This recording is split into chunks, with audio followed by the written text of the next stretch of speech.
Anyong haseyo mga kaprensi at ari nga po 2 araw na naman kaming rest day. At dahil nga po 2 araw ang rest day namin abay muok na naman tayo, tanghali na naman gumising. At ari nga pong 2 araw naming rest day ay hindi po kami magala dahil nga po kami ay magatipid. Dahil nga po ilang araw na lang ay matatapos na ang aming kontrata din sa Korea. Bali nga po hindi namin alam kung marirenew pa kami hanggang June kaya nga po kami ay nagatipid-tipid. At hindi nga po inasabi pa ng aming mga amo kung kami po ay ari nyo ngayong pong March. At hindi nga rin po nila inasabi kung libre ang ticket namin pauwi ng Pilipinas kaya po kami ay talaga namang nag-ready. Kaya po pag kami nandini sa bahay kung ano-ano na lang ang inapagagawa. So good. Naglinis ka pagkagising? Yeah. Very good.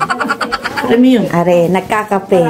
Ay ganarilaan po ang inagawa namin dini kung ano-ano at pagtingin ko nga po dini sa labas abay napakaganda ng panahon, walang snow. Kaya naman po naisipan kong ilabas yung nilabhan ko kagabi para po ay matuyo agad. Ay talaga naman pong mga kaprensi ay napakabilis ng panahon at nalalapit na ang pagtatapos ng aming kontrata. Akalain nyo po bang yung 5 buwan ay matatapos na namin na akala namin ay hindi namin kayang tapusin. Dahil nga po pagdating dini namin ay sa bukid talaga kami nagsimula ay talaga naman pong napakahirap naman talaga. Halos po ng mga kamay namin ay talaga naman pong nasakit gawa nga po ng kabubunot ng kamuti. Dahil nga po nung dumating kami din ay kasagsagan talaga ng pagbubukid. Ay anong sipagbaya naman na rin pinsang ko na rin magkudkud ng CR. Ay ang laking pasasalamat nga po namin sa loob ng 5 buwan po namin din ay kami po talaga ay 2 buwan laang nagbukid. Pero yung mga kasama po naming mga lalaki sila po yung kalimitan ay talagang nasa bukid. Pero po kaming mga babae ito pong huling 3 buwan ay sa factory kami ng mga kamuti napasok. Ay sa factory po talaga ng kamuti ay napakadali laang ng inagawa namin, pa-sort-sort laang ng kamuti. Hindi po kagaya nung unang buwan na dumating kami din talaga naman pong paspasan ang trabaho namin sa bukid. Na talaga naman pong iniyakan ko dahil nga po sa sobrang pagod pag uwi po din talaga namang namamanhid ang aking mga kamay. Ay ang inisip ko laang po ay napakadali laang ng 5 buwan. Napakadali laang pong matapos ay tignan nyo nga po at gusto pa naming marinyo. Tsaka po ang inasabi namin pagka nahihirapan kami ay bakit yung mga matatandang uugod-ugod na dini ay nakakaya ay kami pa kayang malalakas pa. Kaya naman ay laban laang aba ay bawal tamarin pagka maraming bayarin gayon. Tsaka mga kaprensi ayos laang ang mahirap ang trabaho, ang mahirap yung wala kang pera. Nako ay napakasakit sa ulo pagka gayon. Alala ko pa nga ni po nung unang araw ng pasok namin sa bukid ay tanggal agad ang swelas ng aking sapatos.